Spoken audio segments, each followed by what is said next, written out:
Hello everyone, my name is Paladin Torque. I am here showing you some stuff on my Chinese Warring States 6mm army.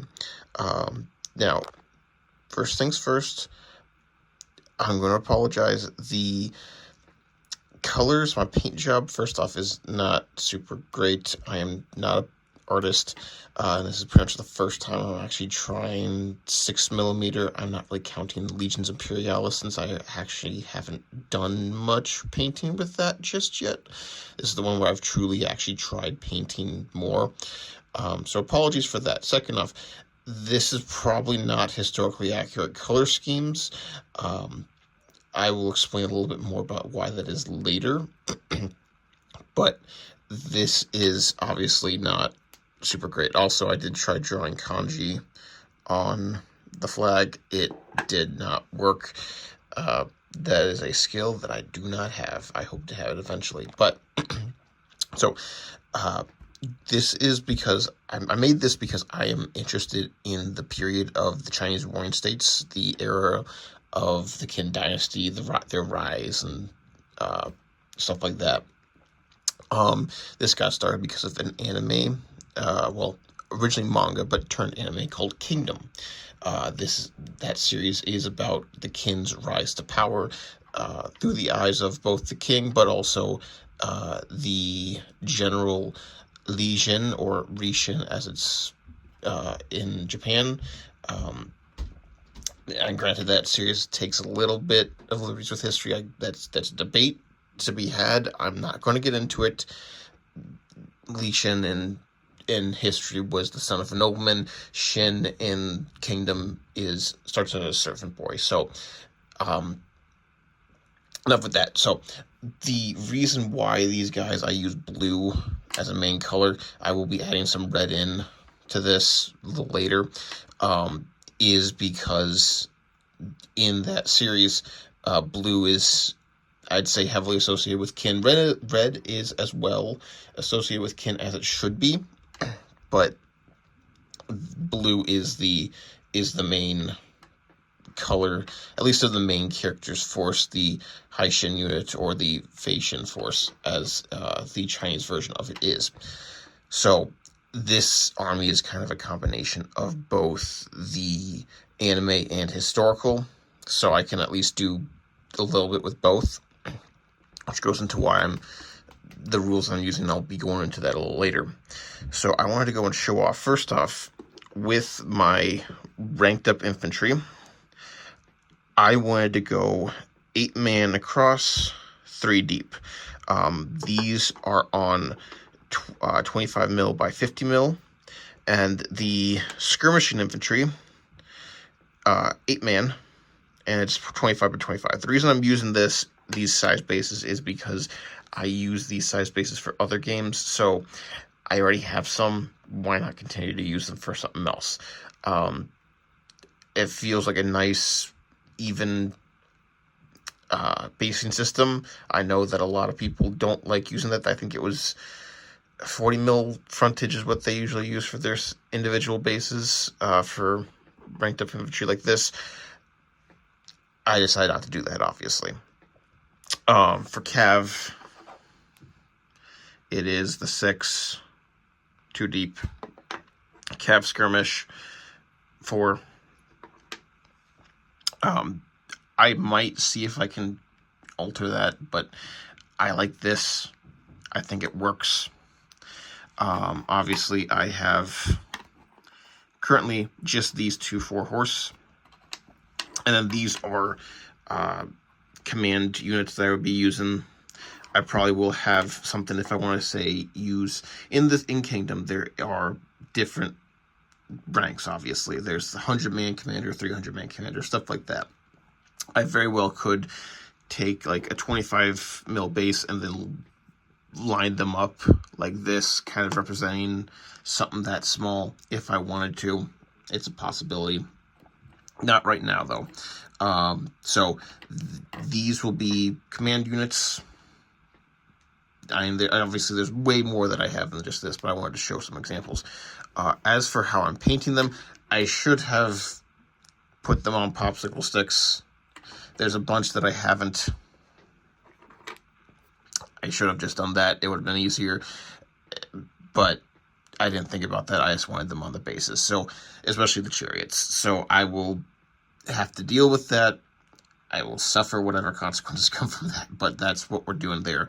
But I have a lot of stuff on popsicle sticks like this. Regular infantry, not command, is 8 the thing, because obviously 8-man here, 8-man across, it makes things a little simpler. Any sort of command unit that I'm having is on these 4, because they came in 4. I've been obviously not sponsored by these people at all, but I get my miniatures from Microworld Games. They were the only place that I could actually find historical Chinese Warring States miniatures. There probably was more. I just couldn't find them. Also, I went 6mm just because, again, this is what I could find. Plus, I did not. I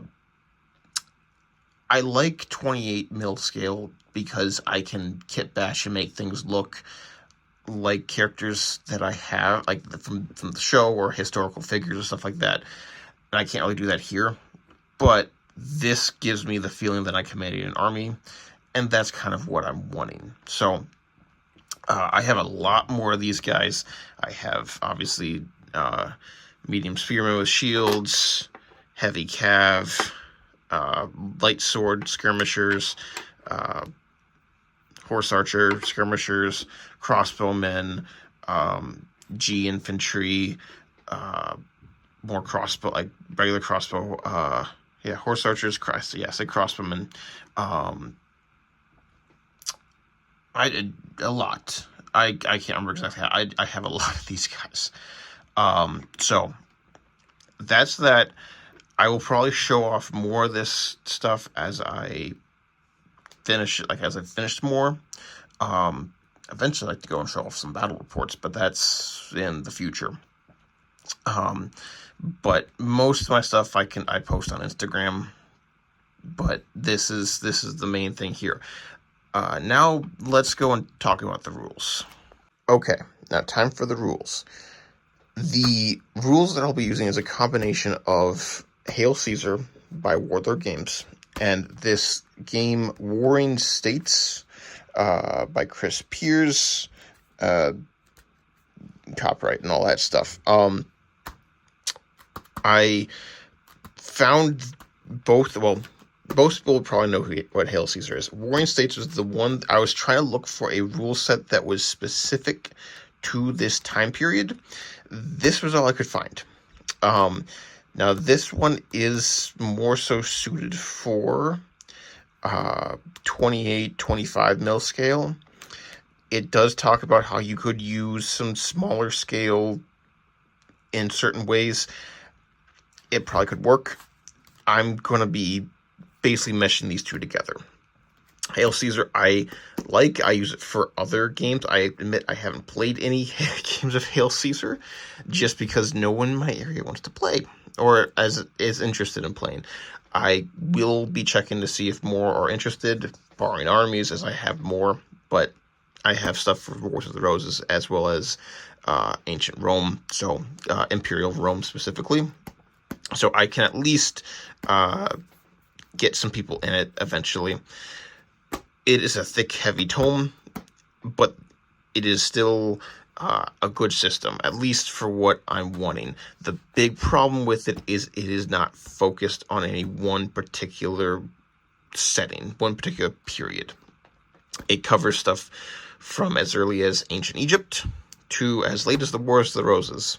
And while it's nice, it's not super focused on any one particular thing, so it's good, but it has that issue. That I like that focus. This gives me that focus. This game, Warring States, it is the only thing I could find when it came to this time period. So, while it is focused more on 28mm scale, it does talk about some stuff with the 6 mil. The main reason why I like this, however, is because of this. General personal characteristics. This is an interesting thing that I quite like. It gives some flavor to the generals, as each general can take a number of this depending on points and stuff like that. And certain characteristics they can't take, like you can't be this characteristic and this other characteristic, but this gives you certain characteristics that give them a flavor, a feel of how they act. And this gives you certain rules, like say benevolent, they trust him not to run away from throw away their lives uselessly. He may add 1 to his dice throws when attempting to rally a unit. So stuff like that I'm interested in doing. I like that. I'm going to take something like that with these homebrew rules that I will be meshing together, or at least taking some inspiration from both. If I find something that's a little bit more close to what these guys actually are, I can have for guys. A lot of other 6 mil games that I see, I'll probably use those, or I'll take inspiration from those more so. But for the time being, I think this will work. It is quite the endeavor, because I'll have to make sure I understand both sets of rules pretty darn well, as I like, again, the focus of this being specifically on that time period. It gives me army lists, well, as in like percentages for, not percentages, but like, oh, I could take this many of this kind of troop in this army, and this many of this type of troop in this army. I like that quite a bit, as Hail Caesar really only has rules for kin armies. They could have changed that. I could have been missing something, but when it came to this period, it only has stuff for kin specifically, and I'm wanting stuff for a bunch of other ones as well. So I think that is what we'd be going for here. Okay, so to end things off, I am excited about this. I want to share more about this. Like I said, I post mostly on Instagram when it comes to my wargaming stuff, but I figured I could go and share some stuff other places as well, especially with videos. I would love it if more people got into this time period, and this is kind of why I'm showing it. I also love it if more people got into the Kingdom series as well. There is going to be an official English translation of the manga coming out very shortly this fall, so fall 2025. I'm excited to get that. The anime is interesting. First few seasons, at least first 2, don't have the best animation, and if you watch the English dub, the voice acting it's passable. I've definitely heard worse, but I know my wife when she heard it, she definitely did not like it.